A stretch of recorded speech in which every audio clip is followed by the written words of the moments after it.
이제 창세기 1장 6절에서 26절 5절까지 말씀인데요. 하나님이 가장 귀하게 여기시는 게 무엇인가? 이 말씀을 통해서 우리에게 주시고자 하는 메시지가 있을 것입니다. 말씀을 봉독하도록 하겠습니다.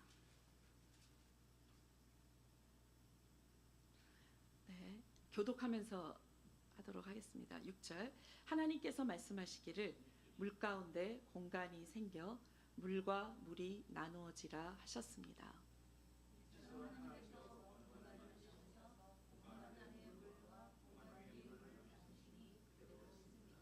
하나님께서 이 공간을 하늘이라 부르셨습니다. 저녁이 되고 아침이 되니 둘째 날이었습니다.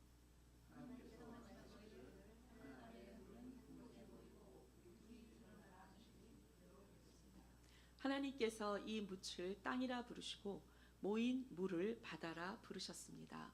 하나님께서 보시기에 좋았습니다.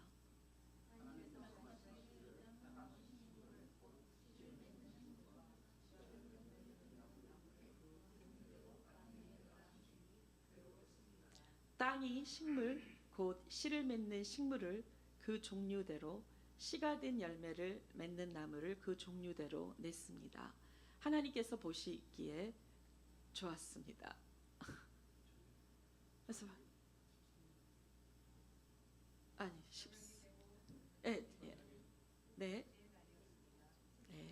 14절 하나님께서 말씀하시기를 하늘 공간에 빛들이 생겨 낮과 밤을 나누고 절기들과 날짜들과 연도들을 나타내는 표시가 되게 하라.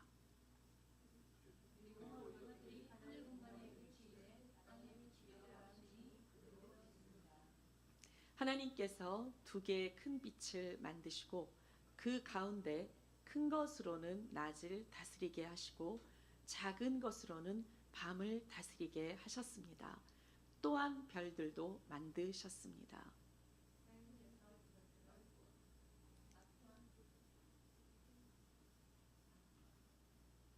16절? 17절. 17절.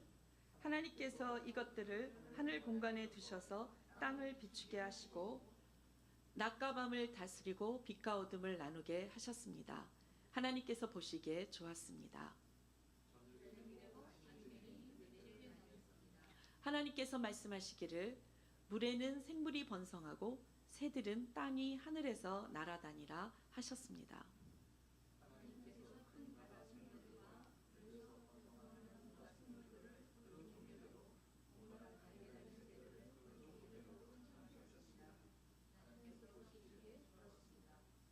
하나님께서 그들에게 복을 주시며 말씀하시기를 새끼를 많이 낳고 번성해 바닷물에 가득 채우라.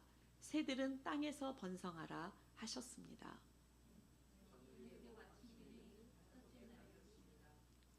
하나님께서 말씀하시기를 땅은 생물을 그 종류대로 곧 가축과 땅 위에 기는 것과 들짐승을 그 종류대로 내라 하시니 그대로 됐습니다.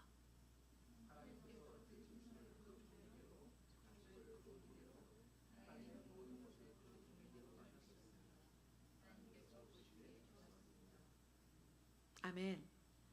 네.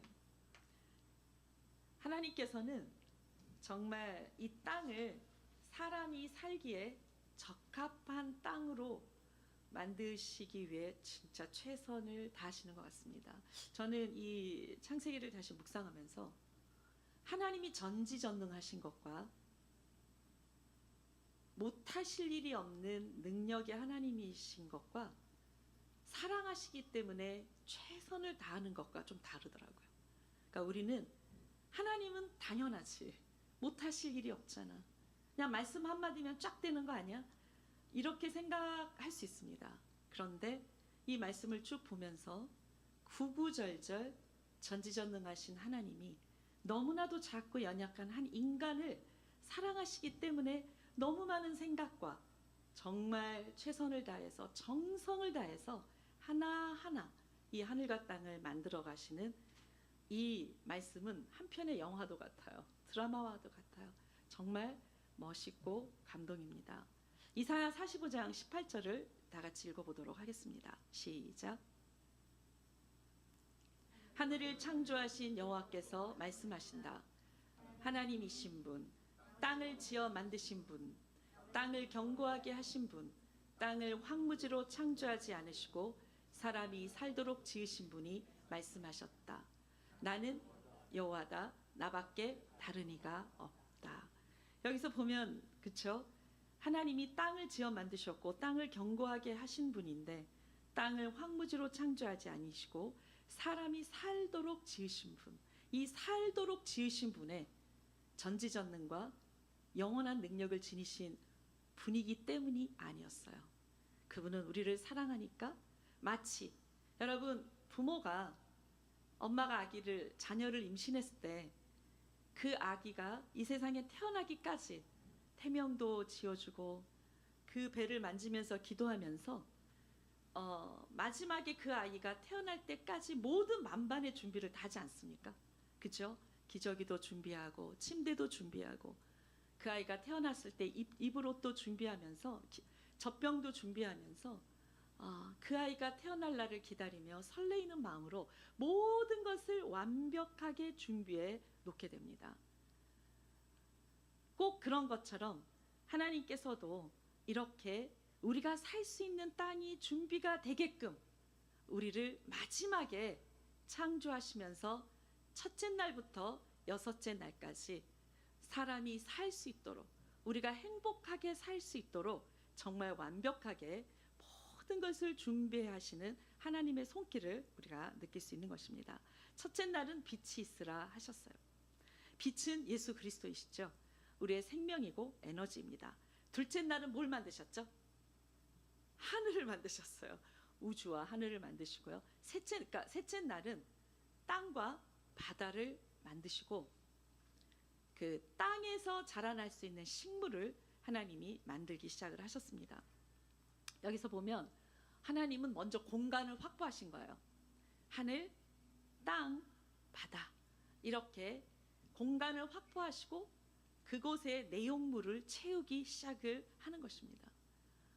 그런데 이제 셋째 날에는 땅과 바다를 만드시고 먼저 땅에 식물들을 창조하셨는데 제가 이번에 이거를 찾아보고 또 알아보다가 진짜 놀란 게요.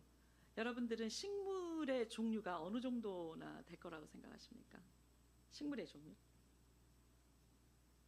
좀 평소에 생각을 해보셨어요? 사실은 하늘에 있는 별들도 우리가 측정할 수가 없어서 굉장히 막연하게 몇천억 개라고 이렇게 말을 하듯이 식물도 똑같더라고요. 현재 학계에 보고된 것만 150만 종인데 사실은 그 식물학자들이 아직 보고되지 않은 것은 1000만에서 2000만 종 되지 않을까, 종으로요. 1000만 종에서 2000만 종, 그러니까 되게 막연한 거죠. 한마디로 모른다는 거예요. 한마디로 도대체 식물이 어느 정도로 이 지구상에 펼쳐져 있는지를 식물학자들도 짐작도 못하는 거예요.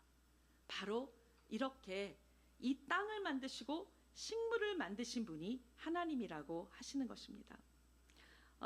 저는 되게 좋아하는 게 뭐냐면 꽃과 들풀 이제 이렇게 산책을 한다거나 이렇게 뭐 걸어 다닐 때 제 발걸음을 멈추게 하는 건 들풀이에요. 지나가다가 와 진짜 예쁘다. 어떻게 저런 색깔이 나지? 이제 꽃이 피어 있다거나 그럴 때 이렇게 보면은 꽃잎이 있고 뭐가 있죠? 꽃 받침이 있고 암술이 있고 수술이 있고 이러잖아요. 어쩔 때 막 세워보기도 해요. 혹시 같은 종류긴 한데 꽃잎이 또 좀 다를까? 막 이러면서 정말 그 비슷한 패턴이지만 너무 자연스럽고 다 하나하나가 다른데 정말 아름답고 조화를 이루는 것이 너무나도 놀랍습니다. 그 향기나 색이 너무 자연스럽고 아름다워서요.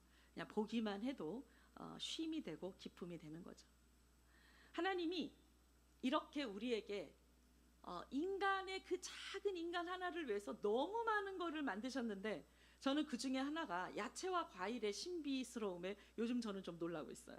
제가 이제 그 변비가 심한 우리 자녀들이 있어서 이제 시도를 해봤어요. 한번 해보자. 변비약을 먹여도 안 되고 이건 너무 만성이라 그래서 그 식이섬유가 강한 것만 골라봤어요. 샐러리라든가 당근이라든가 양배추라든가 굉장히 식이섬유가 엄청 세잖아요. 그리고 사과 이거를 무조건 다 갈아요. 갈아가지고 생수를 넣고 뭐 이렇게 해서 마시면요. 정말 변비에 심각한 사람을 제가 도와준 거였는데 직방이라고 합니다. 진짜 정말 효과가 좋아요. 그래서 변비약 다 필요 없고요. 정말 하나님이 주신 이 야채만 이용해도 과일만 이용해도 우리 몸을 이렇게 건강하게 하는구나. 그냥 그분이 단숨에 해결이 됐습니다. 제가 해드린 이 야채 주스를 마시고요. 그리고 또 뭐가 있어요. 저는 위가 굉장히 안 좋았거든요. 저는 위가 너무 안 좋아서 심각했어요. 약으로도 고칠 수가 없었어요. 그런데 이 위를 제가 어떻게 고쳤냐면 해독 주스, 브로콜리, 당근, 토마토, 바나나, 사과, 뭐 양배추 뭐 이런 걸로 마시기 시작을 했더니 딱 이틀부터 효과가 쫙 나타나기 시작하면서 저는 요즘 약을 먹지 않아도 물론 과식을 하거나 그러면 제가 워낙에 역류성 식도염이 좀 있기 때문에 좀 아프지만 정말 좋아졌어요. 저는 진짜 하나님이 이 과일과 야채, 그 약초, 그 풀뿌리 하나에 주신 이 영양분이라는 거는 우리가 상상할 수가 없구나. 우리가 그걸 미처 다 먹을 수가 없어요. 너무 많이 주셔서요. 넷째 날은 뭘 만드셨죠? 우주 공간에 먼저 두 개의 큰 빛을 만드셨잖아요. 태양과 달입니다. 그리고 그 넓은 우주 공간에 엄청난 별을 만드셨는데 제가 이번에 이거 묵상하면서 다시 한번 확 와닿았던 게 이 태양과 달을 만드시고 시간을 만드셨는데 공간에 빛들이 생겨 낮과 밤, 절기, 날짜 및 연도들을 나타내는 표시가 되게 하라 하면서 또한 별들도 창조하셨습니다. 이렇게 나와 있습니다. 그리고 다섯째 날은 이제 바다가 남았죠. 공간을 채우기 시작하는데 땅을 채우셨잖아요. 그리고 우주를 채우셨습니다. 그리고 바다에 물고기, 공중에는 새를 마저 만드셨어요. 그리고 이제 마지막 여섯째 날에는 땅 위에 수많은 종류의 딱 그 종류별로 들짐승, 가축, 땅에 기어다니는 것, 이 세 가지 종류로 하나님이 짐승을 만드셨습니다. 그리고 짐승까지 다 만드신 이후에 사람을 만드신 것입니다. 너무나 체계적이었어요. 정말 하나님은 이야 정말 준비와 그 체계적인 부분에 있어서 너무 놀라울 정도인데 여러분 저는 오늘 이 시간 잠깐 살펴보고 싶은 거는 넷째 날이에요. 우주의 별들은 어마어마한 존재들이잖아요. 얼마 전에도 제가 얘기를 해드렸었는데 VI의 행성 같은 별들은 그 둘레만 돌아도 1100년 걸린다 했잖아요. 비행기 속도로. 이런 별들이 1000억 개, 이런 은하계만 1000억 개. 그러니까 사실은 과학자들도 모르는 거죠. 셀 수가 없으니까. 그 별들 앞에 태양과 달 진짜 미미한 존재입니다. 보이지도 않아요. 달은 지구보다 좀 작은데 지구는 먼지조차도 안 되더라고요. 그 우주 앞에서는. 그런데 이 넷째 날을 이렇게 가만히 보면 이 땅에 절대적인 영향을 주고 있는 태양과 달, 왜냐하면 시간을 창조한 거거든요. 하루라는 시간, 한 달이라는 시간, 1년이라는 시간, 봄, 여름, 가을, 겨울, 계절이 돌아갑니다. 그렇기 때문에 중요한 거는 많이 쓰잖아요. 이 태양과 달에 대한 거는 참 설명이 긴데요. 제가 진짜 놀라운 거는 그 어마어마하고 위대한 엄청난 별들에 대해서는 딱 한 말씀으로 하셨습니다. 또한 별들도 창조하셨습니다. 그들은 왜 존재하는가? 다시 14절, 15절, 16절, 17절의 말씀을 함께 읽어보도록 하겠습니다. 시작. 네, 시작. 하나님께서 말씀하시기를 하늘 공간에 빛들이 생겨 낮과 밤을 나누고 절기들과 날짜들과 연도들을 나타내는 표시가 되게 하라. 이것들이 하늘 공간의 빛이 돼 땅에 비추라 하라 하시니 그대로 됐습니다. 하나님께서 두 개의 큰 빛을 만드시고 그 가운데 큰 곳으로는 낮을 다스리게 하시고 작은 곳으로는 밤을 다스리게 하셨습니다. 또한 별들도 만드셨습니다. 하나님께서 이것들을 하늘 공간에 두셔서 땅을 비추게 하시고 하나님께서 이것들을 하늘 공간에 두셔서 땅을 비추게 하시고, 네, 거기까지입니다. 여러분 여기에서 잘 살펴보십시오. 결국 두 개의 빛들도 마찬가지고 하늘에 펼쳐져 있는 다른 어마어마한 별들도 마찬가지입니다. 그들은 왜 존재하죠? 조금만 생각해 보세요. 왜 존재합니까? 읽으셨죠? 거기에 이유가 나와요. 15절에 보면 그리고 이것들이 하늘 공간에 빛이 돼 땅에 비추게 하라.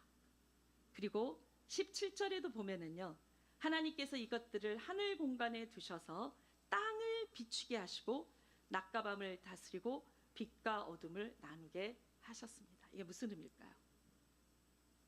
이 엄청난 우주 공간에 태양과 달, 그 어마어마한 별들의 존재 이유는 땅을 위한 겁니다. 땅을 비추게 하라. 땅을 비추게 하기 위하여. 여러분, 결국은 땅은 누구를 의미하죠?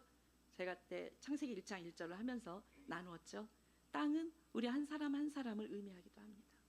결국은 이 땅에 있는 수많은 인류, 그러나 그 사람들 중에 나 한 사람, 땅은 나 한 사람을 의미한다 했을 때, 여러분 이 모든 존재 이유가 저를 하나님이 그 한 인간을 위해서, 사랑하는 자녀들을 위해서 존재하는 것입니다. 결국은 하나님이 거대한 우주 앞에 약하고 작고 존재 자체 없어 보이는 우리 한 사람 한 사람을 그토록 소중히 여긴다는 것입니다. 오늘 저는 여러분들이 하나님으로 위로를 받으시기 바랍니다. 왜 우리가 날 소중히 여기지 못하고 스스로 날 귀하게 여기지 않습니까? 하나님이 이렇게 우리를 소중히 여기시는데 왜 그게 내 마음에 확 와닿지가 않을까요? 나에게 가장 소중했던 부모님이 날 잉태하셨을 때 굉장히 그 상처가 많아요. 예를 들어 돌잔치를 안 해줬다거나 너무 바쁘고 형편이 어려워서 태어났는데 나를 방치했다거나, 여러분 태어난 나를 소중히 여기지 않았을 때 이 상처는 무의식으로 내려가는데 그게 나에게 굉장히 성장 과정에서 영향을 주더라고요. 너무 탁월한 사람인데, 너무 귀한 사람인데 항상 자기를 부족해, 나는 별 볼 일 없어, 나는 가치가 없어. 어떤 청소년들은요, 친구한테 버림을 받았다는 이유로 나는 쓰레기야 이렇게 말하는 아이들도 진짜 많이 있습니다. 왜요? 우리 사람들은요 간단해요. 나에게 너무 소중한 사람한테 인정을 못 받고 무시당하고 소중히 여김을 받지 못하면 그게 부모였든 그게 친구였든 엄청난 영향이 있습니다. 내가 어떠하든 상관없이 나는 가치가 없는 거예요. 왜? 나에게 가장 소중한 사람이 나를 리젝트했기 때문에 그렇습니다. 그게 한평생 이게 치유가 안 되면 따라다녀요. 정말 무서운 그림자입니다. 어쩔 때는 내가 왜 이러지 이유를 몰라요. 그런데 그 깊은 곳에 나에게 가장 사랑하는 사람이었잖아. 그런 사람도 나를 이렇게 버리고 무시하고 학대하고 별 볼 일 없이 생각하는데 내가 내 자신을 스스로 높일 수가 없는 거예요. 나를 귀하다라고 생각할 수가 없는 거예요. 이게 진짜 심각한 문제가 많습니다. 여러분, 요즘 제가 느끼는 것 중에 하나가요, 사랑을 받았어요. 그런데 그 부모가 정말 우리가 그 힘들 때 공감을 못 해주는 것도요, 문제가 생긴 것보다 더 큰 문제예요. 트러블이 생기고 문제가 생기고 인생에 재난이 생긴 것도 나에겐 트라우마지만 이거보다 더 큰 트라우마는 뭐냐면 이것을 바라다 보는 우리의 엄마 아빠, 나의 형제들, 내 친구들, 내가 가장 소중히 여기는 내 배우자, 내 자녀들이 함께 공감해 주지 않고 뭐 그런 걸 가지고 그래. 또한 너도 문제가 있는 거지.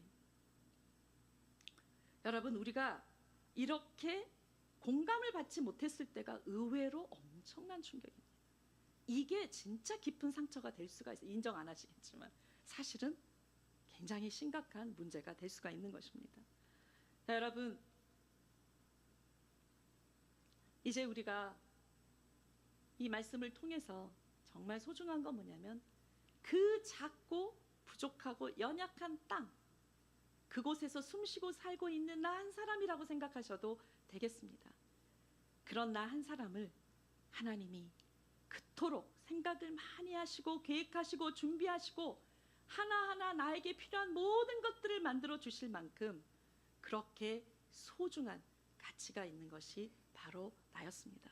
제가 오늘 100불짜리 그 달러 하나를 가져온다 했는데 가지고 나오지 못했지만 한번 상상해 보세요. 그 빳빳한 100불짜리 그 지폐를 한번 던져보세요. 바로 앞에 떨어져요. 근데 그 100불짜리를 막 구겨가지고 이렇게 공처럼 만들어서 한번 던져보십시오. 엄청 멀리 가죠. 그런데 100불짜리가 빳빳하게 새돈이었든 꾸깃꾸깃 헌돈이었든 가치가 변합니까? 안 변합니까? 변하나요? 꾸깃꾸깃했다고 100불짜리가 10불로 딱 추락하나요? 아니죠. 비록 받는 사람이 기분은 나쁘지만 꾸깃꾸깃했든 조금 찢어졌든 100불의 가치는 똑같다는 것이죠.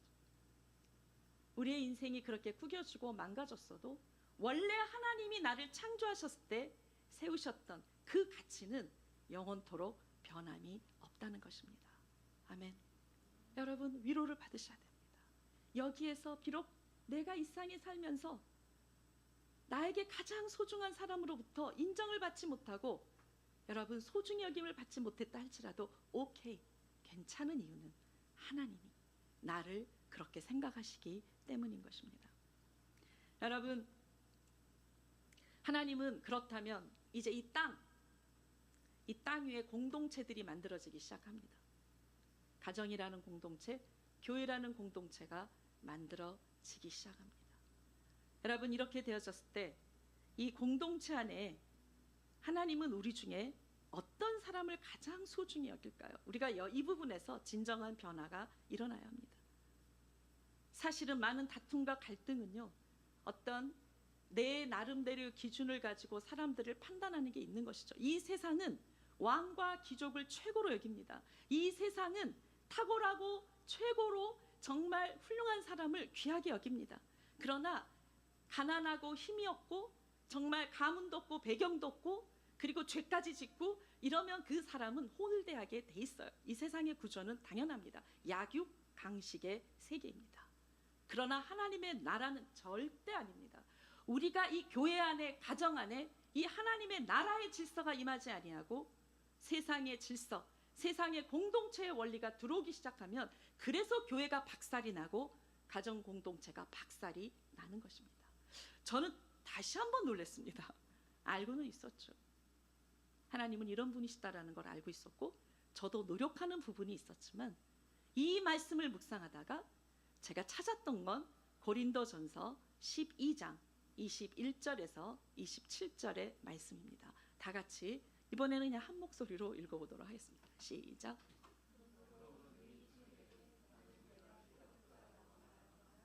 머리가 바르게 나는 네가 필요 없다라고 말할 수 없습니다. 이뿐 아니라 더 약해 보이는 몸과 지체들의 우리가 몸 가운데 덜 귀하다고 생각되는 지체들을 더 귀한 것으로 입혀주어 우리의 볼품없는 지체들은 더 큰 아름다움을 갖게 됩니다. 우리의 아름다운 지체들에게는 그럴 필요가 없습니다. 하나님께서는 몸을 고르게 짜 맞추셔서 부족한 지체에게 더 큰 종기를 주셨습니다. 그리하여 몸에서 분열이 없게 하시고 지체들이 서로 돌아보게 하셨습니다. 만일 한 지체가 고통을 당하면 모든 지체가 함께 고통을 당하고 한 지체가 영광을 얻으면 모든 지체가 함께 기뻐합니다. 여러분은 그리스도의 몸이요 또한 그 몸의 지체입니다. 이 말씀은 좀 더 깊이 묵상을 할 필요가 있는데요. 여러분, 여기에서 보니까 하나님이 세우신 공동체의 질서가 나옵니다. 뭐냐면 오히려 이뿐 아니라 더 약해 보이는 몸의 지체들이 오히려 중요합니다. 그리고 우리가 몸 가운데 덜 귀하다고 생각되는 지체들을 더 귀한 것으로 입혀주어 우리의 볼품없는 지체들은 더 큰 아름다움을 갖게 됩니다. 우리의 아름다운 지체들에게는 그럴 필요가 없습니다. 왜냐고요? 갖고 있으니까요.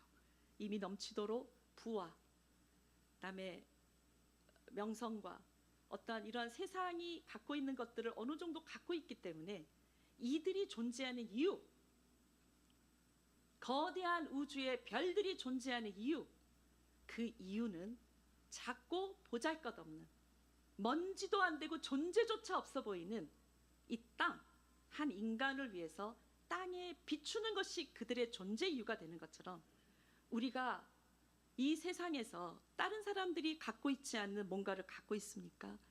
왜냐하면 2%, 사실 우리는 2% 안에 들더라고요. 먹고 살만 하면요 엄청난 축복인 거예요. 그것도 못 먹고 사는 사람들이 있으니까요. 우리가 누리고 있는 이 부가요 재벌이어서가 아니라 우리는 나름대로 안락하고 만족한 삶을 살아가고 있는 것 같습니다. 우리가 뭔가가 있다면 우리의 인생의 목적이 더 많은 것들을 획득해서 어떠한 최고와 탁월한 삶을 추구하며 나를 통해서 나의 영광이 드러나는 게 내가 존재하는 이유가 아니라 나의 존재는 볼품없고 보잘것없는 한 지체를 위해서 우리가 존재한다는 걸 저는 분명히 이 말씀을 통해서 정말 다시 한번 느끼게 되었습니다. 여러분 여기서 보면요, 하나님께서는 몸을 고르게 짜 맞추셔서 부족한 지체에게 더 큰 존귀를 주셨다는 것입니다. 그리하여 우리가 가장 추구하는 공동체, 원하는 목적이 뭡니까? 분열이 없는 거예요. 여러분들은 뭘 원하십니까? 교회 안에, 가정 안에 분열이 없는 하나가 되는 공동체를 저 또한, 여러분들 또한 간절히 원할 것입니다. 그런데 이 분열이 없는 공동체, 그리하여 몸에서 분열이 없게 하시고, 분열이 없는 진정한 공동체는 지체들이 서로 돌아보는 것인데 어떻게 돌아보는 것인가? 하나님이요, 약한 자를 이렇게 귀하게 여기시는 게 에휴, 불쌍하니까, 아유 안 됐다 안 됐어, 워낙 없으니까 내가 봐줘야지, 내가 사랑해줘야지, 내가 불쌍하게 여겨야지, 이렇게 하나님이 우리를 사랑하시는 겁니까? No. 하나님의 성품이에요. 하나님은요, 이렇게 약하고 가난하고 목마른 자들에 대한 엄청난 사랑이 진실한 거예요. 그들이 진짜 예뻐요. 그들이 너무 사랑스러워요. 그들이 너무 귀하게 보이는 것입니다. 작은 것에 대한. 여러분 진짜 하나님이 너무 멋있는 게요, 우리가 보기에는 이 거대한 우주가 감당이 안 되는데 하나님은 또한 별들도 만드셨습니다 하고 딱 치워버리셨어요. 그분 거니까요. 그러나 하나님은 작고 연약한 것에 대해서는 목숨을 겁니다. 생명까지 주셨습니다. 우리는 이 비밀을 깨달으려면요 아직도 멀어. 저도 모르겠어요. 말도 안 되니까요. 우리는 따라가려면 아직도 멀었어요. 저 자신을 봤을 때. 그러나 디렉션은 분명해야 됩니다. 우리 인생에서 삶의 방향과 삶의 법은 분명해야 됩니다. 저는 그 길을 갈 겁니다. 그 디렉션대로 가고 싶습니다. 꿈을 꿉니다. 이러한 방향을 가지고 만들어진 공동체가 얼마나 멋있을까? 얼마나 멋있을까? 내가 갖고 있는 것이 볼품없고 존귀하지 않는 연약한 한 영혼을 위해서 내가 존재하는 것이라면 거기서부터 시작되는 공동체는 얼마나 기가 막힐까? 꿈을 꾸게 됩니다. 저는 이것이 하나님이 꿈꾸시는 공동체의 모습이라고 생각합니다. 하나님은요, 똑똑함도 명철함도 하나님이 만드셨어요. 맞습니다. 그러나 미련하고 둔하고 부족하고 약하고 이런 것도 하나님이 다 만드셨어요. 저는 예전에 이런 건 하나님이 안 만드신 줄 알았어요. 우리가 죄를 져서 나타나나 봐. 아니요. 성경에 보면요, 하나님은 빛도 만드셨지만 어둠도 창조하셨고, 하나님은 평안만 창조하신 게 아니라 환난도 창조하신 분입니다. 똑똑함도 미련함도 다 하나님의 것이고 하나님에게는 이게 same, 다 똑같다고 말씀하시는 것입니다. 여러분, 문제는 접니다. 문제는 우리입니다. 천재성과 탁월성은 너무 귀하게 여기고 가치가 있다 생각하지만 이걸 가지려고 혈안이 되고 이것을 갖지 못하면 시기하고 질투하고 열등감에 빠지고 미련하고 둔하고 부족하면 부끄럽게 생각하고 내 자식일 경우에는 집착하죠. 좀 더 똑똑해지기 위해서 선생님을 붙이고 잔소리하고 압박하고 아이가 우울증에 걸려도 돌아보지 않는 부모들이 너무 많습니다. 왜? 내 자식을 사랑하는 건 보다 더 똑똑하고 보다 더 좋은 직장에 이 세상에서 부와 명예와 성공을 갖는 게 내 자녀를 사랑하는 길이라 생각하기 때문에 그렇습니다. 그거를 갖지 말라는 뜻이 아니에요. 왜 가져야 되는가? 이유를 분명히 아이들에게 가르쳐야 되는 것입니다. 하나님은 우리 가운데 가장 연약하고 슬프고 힘든 한 사람에 대한 지극한 사랑과 볼품없는 한 지체에 대한 지극한 관심이 있는데 이건 하나님의 성품이라는 것입니다. 우리 공동체 안에 건강한 질서가 어떻게 세워져야 되겠습니까? 다 나왔죠. 하나님의 질서는 그들이 건강하고 부요한 자가 되었을 때 진리 가운데 그때 엄격하게 다루어져야 됩니다. 언제 엄격해야 될 것인가? 언제 채찍을 들 것인가? 병들고 연약한 자들은 건드리면 안 돼요. 무조건 끌어안아야 됩니다. 무조건 위로해야 됩니다. 옳다 그르다 잘했다 잘못했다의 잣대를 가지고 휘둘리기 시작하니까 아이들이 다 죽어버리는 겁니다. 공동체가 그래서 박살이 나는 겁니다. 하나님 나라의 공동체는 세상의 약육강식의 공동체하고는 본질적으로 틀리다는 걸 우리는 디렉션으로 갖고 있어야 되는 것이죠.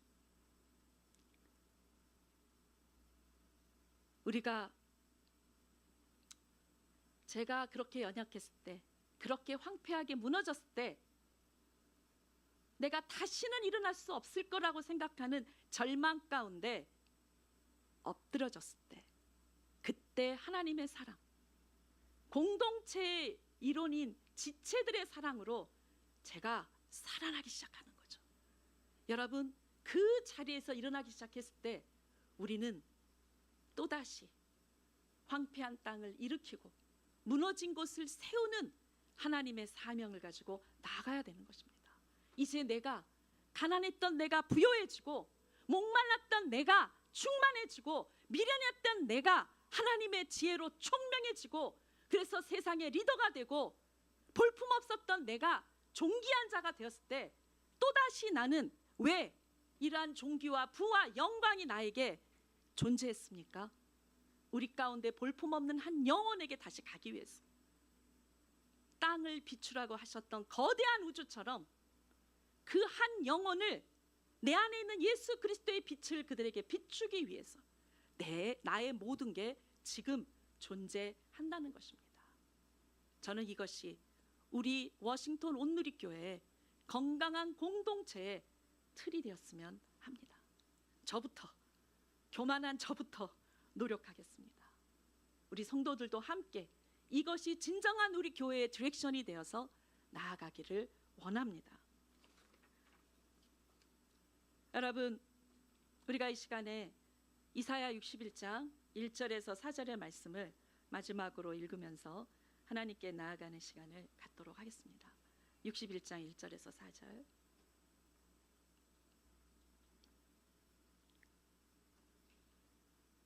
제가 읽도록 하겠습니다.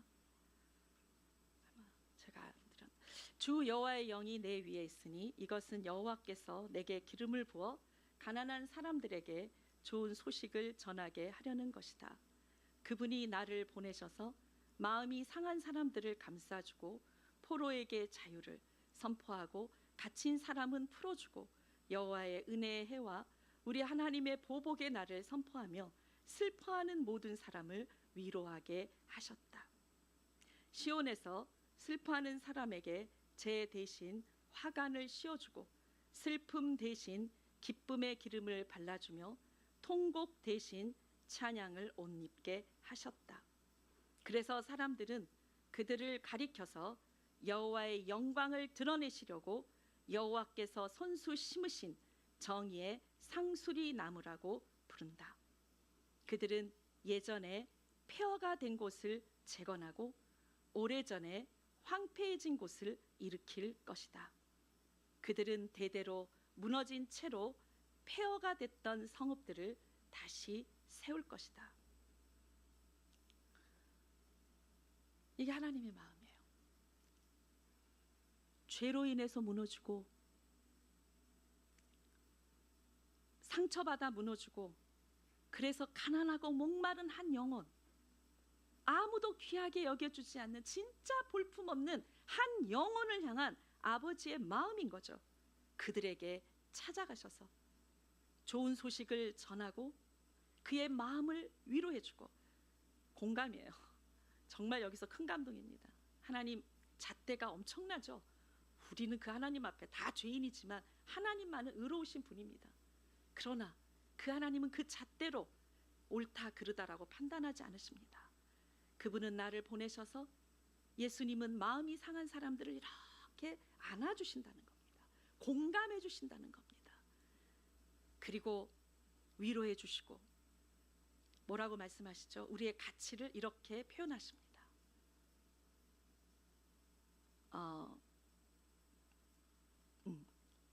그들을 가리켜서 여호와의 영광을 드러내시려고 여호와께서 손수 심으신 정의의 상수리 나무다. 아멘. 그게 이 시간 여러분들을 향한 하나님의 마음이신 거죠. 우리의 존재는요, 비록 내가 보잘것없고 부끄럽고 형편없을지라도 나의 존재는 하나님의 영광을 드러내기 위해 하나님이 손수 심으신 정의의 상수리 나무인 것입니다. 아멘. 여러분, 이 가치를 잊어버리지 마십시오. 이 가치는 변하지 않습니다. 내가 구겨졌어도, 100불짜리 화폐가 구겨졌어도 100불인 것처럼 저희의 가치는 변하지 않습니다. 그래서 이 말씀에 나와 있는 그대로 이런 사랑을 받고 우리는 일어나 이제 황폐해진 곳을 일으키고 폐허가 된 곳을 재건하고 무너진 채로 폐허가 됐던 성읍들을 다시 세우는 믿음의 용사로 하나님이 우리를 부르시는 것을 믿습니다. 아멘. 우리가 이 시간에 잠깐 기도하는 시간을 갖겠습니다.